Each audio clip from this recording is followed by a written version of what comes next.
Hello friends, मी मजेत आहात ना सगळे. आपण एका स्टफिंगपासून 2 प्रकार कसे तयार होतात ते बघणार आहोत. साठी अशी चटणी करून घेतलेली आहे. त्याची लिंक मी डिस्क्रिप्शनमध्ये देत आहे. 2 बटाटे शिजवून सोलून असं खिसणीने त्याला खिसून घेतलेलं आहे. आता 2 चीज क्यूब आहेत, ते पण खिसणीने मी इथं खिसून घेतलेले आहेत.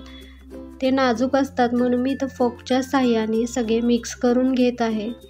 अशा प्रकारे चांगले मिक्स करून घ्यायचं आहे. सगळं चांगलं स्टफिंग मिक्स झालेलं आहे. आता त्यामध्ये कांदा घालून घ्यायचा आहे. 1 कांदा आहे बारीक चिरून घेतला आहे. 2 चमचे ग्रीन चटणी आपण तयार केलेली घालायची आहे. मीठ घालायचं चवीनुसार. परत फोकच्या साहाय्यानं सगळं मिक्स करून घ्यायचं चांगलं. स्टफिंग आपण दोन्ही रेसिपीमध्ये वापरणार आहोत. लसूणची चटणी तयार करणार आहे. त्यासाठी लसूण सोलून कांडून घेतलेले आहेत.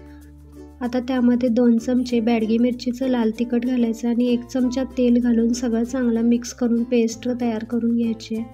आता ब्रेड घेतलेले आहेत, त्याला वाटीच्या साहाय्याने असे त्याचे गोल काप करून घेतलेले आहेत. सगळे काप मी असे करून घेतलेले आहेत. मस्त इथं 4 गोल तयार झालेले आहेत. आता त्याला आपण ग्रीन चटणी तयार केलेली ना, ती सगळी चांगली पसरवून घ्यायची. 2च ह्याला लावायची आहे आणि वरून आपण लसूणची पेस्ट तयार करून घेतली ना, ती पण लावून घ्यायची आहे. मस्त टेस्ट होते बरं का. आता स्टफिंग तयार केले ना, ते पण स्टफिंग लावून घ्यायचं चांगलं. पातळ 1 लेयर अशी पसरवून घ्यायची चांगली. एकसारखं असं इथं पसरून घेतलेलं आहे दोन्ही स्लाइसला. आता त्यावर आपण चिली फ्लेक्स घालायचे आहेत. अजून 2 स्लाइस होते ना, ते त्याच्यावर घालून दाबून चांगले घ्यायचे. प्रेस करून घ्यायचं चांगलं. तवा ठेवलेला आहे. आता बटर घालायचं त्यावर. बटर जर नसेल तर तूप घालून शेकले तरी पण चालतील. मस्त खमंग लालसर असे भाजून घ्यायचे बटर घालून. मुलांना बटर आवडतं ना, म्हणून मी इथं बटर वापरलेलं आहे. दोन्ही साईडला बटर लावून चांगले खमंग लालसर असे शेकून घ्यायचे दाबून. बघू शकता एक साईड पण मस्त शेकून झालेली आहे. जरा प्रेस करायचं म्हणजे मसाला बाहेर निघत नाही.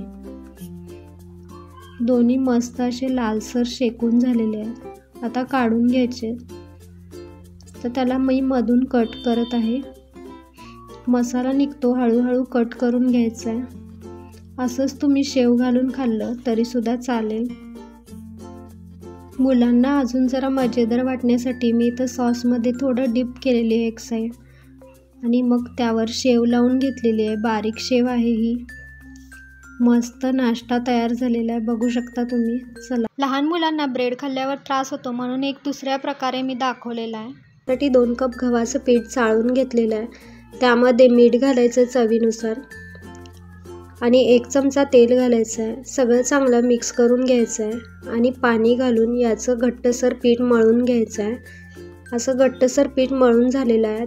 ते झाकून ठेवूया. गव्हाच्या पिठाचा एक गोळा तयार करून घेतला. त्याची चपाती लाटून घेतलेली आहे. त्यावर ग्रीन चटणी घालायची 1 चमचा. सगळं चांगलं पसरून घ्यायचं आहे. लसूणची पेस्ट आपण तयार केलेली ना, ती घालायची. त्याची टेस्ट अप्रतिम लागते.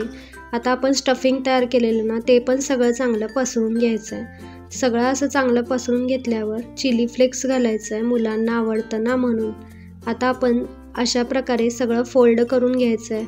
चटई कशी आपण फोल्ड करतो त्याप्रमाणे असं छोटं छोटं चटईसारखं फोल्ड करून घेतलं आहे. त्यामुळं काय होतं, पदर पदर सुटतात त्याला.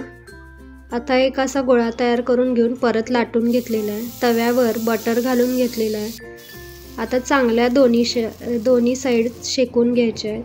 मस्त खमंग आपली हेल्दी डिश तयार झालेली आहे. मेहनतीसाठी लाईक शेअर सबस्क्राईब तो बनता आहे. मग कशा वाटल्या दोन्ही रेसिपी कमेंटमध्ये नक्की सांगा. चला तर मग पुन्हा भेटूया अशाच नवीन रेसिपीसह. तोपर्यंत खुश राहा, मस्त राहा आणि खात राहा.